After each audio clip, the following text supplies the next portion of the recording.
Pues yo creo que el límite no lo conocen de momento ninguna de las dos partes. Yo creo que ni tanto Rusia, ni el gobierno ucranio, ni tan siquiera Occidente, ni Estados Unidos, Europa, los agentes de Europa, yo creo que no saben exactamente cuál va a ser el punto de inflexión que haga que todo esto pare de manera definitiva o que todo esto se desboque, se desoriente de una manera lamentable. Yo creo que todo va a depender en los próximos días, en las próximas semanas, porque el tiempo estamos viendo que no era una cuestión de semanas, sino que ya llevamos varios meses acerca de este conflicto. Yo creo que todo va a depender de la actitud que tomen los propios ciudadanos prorrusos en la zona oriental de Ucrania. ¿Qué es lo que ellos decidan? La mayoría, no unos cuantos, que estamos viendo que de momento son unos cuantos quienes se están levantando, pero si la mayoría de los ciudadanos prorrusos de la parte oriental de Ucrania, las zonas de Donetsk y demás, consideran o se consideran más rusos que ucranios, ese será el punto de inflexión y ahí es donde se dirimirá todo. Bueno, no se puede afirmar realmente que el gobierno ruso o que su presidente Vladimir Putin esté detrás, alentando, financiando, de alguna manera motivando a todos esos grupúsculos, a esos pequeños grupos que se están levantando en determinadas zonas orientales de Ucrania. Lo que sí nos ha servido de experiencia, lo que sí nos ha servido de ejemplo es lo que sucedió en Ucrania hace 2 meses, en donde sí realmente vimos cómo fuerzas rusas pues de alguna manera encabezaban, ¿no?, o desbrozaban el camino hacia esa independencia o autodeterminación. No se puede afirmar que realmente el gobierno ruso esté detrás, pero que tampoco está haciendo lo suficiente para calmar los ánimos de esos grupúsculos, pues también es cierto. Hay una cosa que hay que tener en cuenta en este conflicto, y es que en la parte oriental de Ucrania los ciudadanos son prorrusos, son ciudadanos rusos que en su momento pasaron a lo que es la nación Ucrania, pero que siempre se han visto vinculados con su madre patria, que era Rusia, su lengua es la rusa. Es decir, existe un vínculo cultural, existe un vínculo que es muy difícil de desdeñar, cosa que en Crimea era diferente, ¿no? Existen analogías, pero no unas semejanzas tan claras. Como entrar militarmente en un conflicto interno como es en estos momentos entre Rusia y Ucrania es muy difícil, sería una injerencia internacional, una injerencia diplomática. Yo creo que tanto Europa como Estados Unidos y la OTAN como un organismo europeo y norteamericano, saben dónde están los países inmersos, deben de seguir los pasos que marca Naciones Unidas. Y la Organización de Naciones Unidas el procedimiento lo tiene muy claro. Cuando un país no cumple la normativa internacional se le impone sanciones diplomáticas o sanciones diplomáticas, es decir, se impide que algunos de sus dirigentes políticos puedan asistir a cumbres internacionales, puedan asistir a organismos y demás. Si ese país sigue incumpliendo la normativa internacional, se da un paso más arriba o se sube un peldaño y se imponen sanciones económicas, que sería el segundo paso. Es decir, se empiezan a congelar las cuentas económicas que ese país tiene en el exterior, se le empieza a impedir acceder a determinados armamentos, a determinadas transacciones económicas entre países, y si ese país continúa haciendo esa injerencia o incumpliendo la normativa internacional a pesar de las sanciones económicas y las sanciones diplomáticas, se daría el último paso, que serían las sanciones militares, es decir, una intervención militar. Inicialmente esa intervención militar está muy bien procedimentada. Primero sería un bombardeo aéreo para eliminar los posibles focos y luego, o sea, la invasión terrestre sería ya la última opción. Creo que no estamos en esa situación. En Ucrania ahora mismo no estamos en una situación en donde Estados Unidos, Europa y a través de la OTAN, que es la fuerza militar de Europa y de Estados Unidos, puedan de alguna manera interceder en ese conflicto que de momento es un conflicto interno. El problema no es que no se esté haciendo nada, el problema es que se puede hacer algo. O sea, la intención es que Rusia de alguna manera está defendiendo lo que él considera sus intereses vitales, o sus intereses no solamente económicos, sino sus intereses geoestratégicos, que es lo que sucedió en la zona de Crimea. Es decir, lo que Rusia hizo en Crimea es intentar anteponerse o predecir lo que podía suceder en el futuro. Es decir, antes de que el nuevo gobierno ucranio me impida tener bases militares en Crimea, pues de alguna manera yo intercedo para que eso no suceda. Es eliminar su acceso al Mar Negro, con lo cual sería, o al Mediterráneo, sería muy difícil que Rusia accediera. De hecho, no accedió y se hizo con Crimea. ¿Qué es lo que está sucediendo en la parte oriental? La República Popular de Donetsk, como así lo consideran algunos. Lo que sucede es que es un problema ya cultural y es un problema de ciudadanos.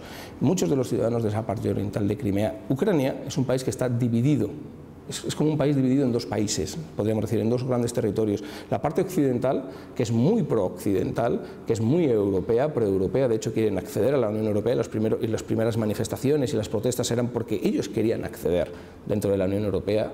Y luego tienen la parte oriental, que es prorrusa, que se sienten rusos, que su mentalidad es rusa, que su lengua es rusa y que defienden los intereses de Rusia. Por lo tanto, ahí hay un problema en donde en un mismo país hay dos sectores, hay dos grandes grupos de población que son diferentes culturalmente, que son diferentes en cuanto a lengua, que son diferentes en cuanto a los intereses. Entonces, ¿qué es lo que puede suceder? Que de alguna manera diplomática se llegue a algún acuerdo, o que derive todo esto de una guerra civil, es decir, un enfrentamiento, una confrontación militar en donde ambas partes luchen.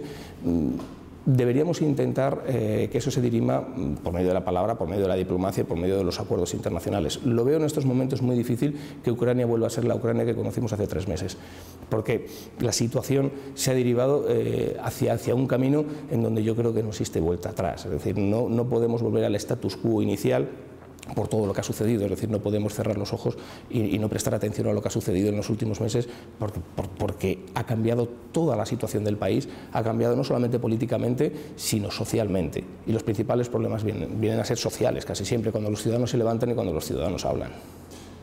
Volver otra vez a lo que nosotros conocimos como Guerra Fría, dos grandes bloques, una bipolaridad mundial en donde había dos grandes sectores o dos grandes países que eran Rusia y Estados Unidos, que estaban enfrentados no solamente políticamente sino militarmente, económicamente, y que nunca se pegaron entre sí, entre ellos, pero que sí que se pegaron en algunos otros países terceros, ¿no? Es decir, la Guerra Fría en América Latina, en donde pues, Estados Unidos imponía militares, imponía las dictaduras militares, y Rusia a través de Cuba creaba las rebeliones y los pequeños grupúsculos que levantaban, ¿no? No creo que volvamos a esa Guerra Fría porque ninguno de los dos grandes bloques está en situación de ello, ¿no? Ni creo que la situación lo necesite ahora mismo, ¿no?